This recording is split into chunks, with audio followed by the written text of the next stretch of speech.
എല്ലാവർക്കും നമ്മുടെ ചാനലിലേക്ക് വീണ്ടും സ്വാഗതം. അപ്പോൾ പിള്ളേർ സെറ്റൊക്കെ ഭയങ്കര ഹാപ്പി ആയിട്ടോ. വേറെ ഒന്നല്ല, ഞങ്ങൾ ഇന്ന് ഷഷ്ടിക്ക് പോവാണ്.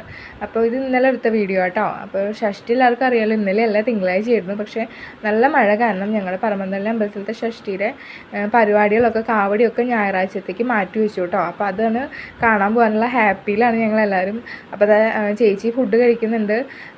ഉണ്ണികൾ നോക്കിയ പായസം ഉണ്ടാക്കിയിട്ടുണ്ടായിരുന്നു അമ്മമ്മ. പരിപ്പ് പായസം കേട്ടോ. നല്ല രസമുണ്ടായിരുന്നു അമ്മ ഉണ്ടാക്കിയത്.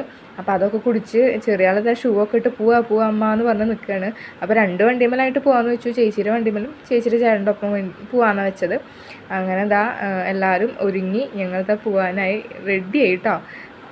ഞാനും ചേച്ചിയുടെ മോളും ഒരു വണ്ടിയുമേ, പിള്ളേർ സെറ്റൊക്കെ പിന്നെ വില്ലിച്ചൻ്റെ ഒപ്പമാണ് കയറിയത്. അങ്ങനെ കനാലിൽ കൂടെ കുറച്ചങ്ങോട്ട് പോയാൽ മതി, അമ്പലമെത്തും.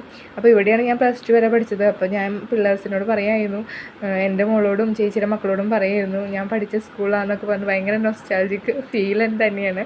ഞങ്ങൾ നടന്നിട്ടാട്ടോ അതിന് പോയിരുന്നു പഠിക്കാനൊക്കെ. അപ്പോൾ അത് കഴിഞ്ഞ് കുറച്ച് നേരം കൊട്ടൊക്കെ കണ്ട് കാവടിയൊക്കെ കണ്ടതിന് ശേഷം വില്ലിച്ചൻ പോയിട്ട് ഐസ്ക്രീം വാങ്ങിയിരുന്നു. അപ്പോൾ അത് കഴിച്ചു. കണ്ടില്ലേ എന്ത് രസമല്ലേ. ഇപ്പോൾ പെൺപിള്ളേർക്കും കളിക്കാനുള്ളൊരു അവസരമുള്ളതുകൊണ്ട് അത് നല്ല കാര്യമല്ലേ. ഞങ്ങൾ ചെറുപ്പത്തിലൊന്നും കളിച്ചിരുന്നൊന്നുമില്ല കേട്ടോ.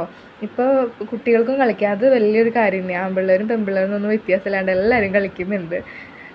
കുറച്ച് നേരമൊക്കെ കണ്ടതിന് ശേഷം ഞങ്ങൾ തിരിച്ചു പോവാണ്. അപ്പോൾ കുലുക്കി സർവത്തൊക്കെ ഞങ്ങൾ കുടിച്ചു. അതിന് ശേഷം കളിക്കാനുള്ള സ്ഥലത്തേക്ക് പോന്നപ്പോൾ ചെറിയ ആൾക്ക് ഭയങ്കര പേടി. അമ്മ എനിക്ക് പേടിയാന്ന് പറഞ്ഞ് നിൽക്കുകയാണ്. അപ്പം ഞാൻ പറഞ്ഞു ചേച്ചിമാരൊന്നും പൊക്കോന്നുകൊണ്ട് കയറ്റിയതാട്ടോ. പക്ഷെ ആൾ കളിക്കണമൊന്നുമില്ല, ആൾക്കെല്ലാം പേടിയാണ്.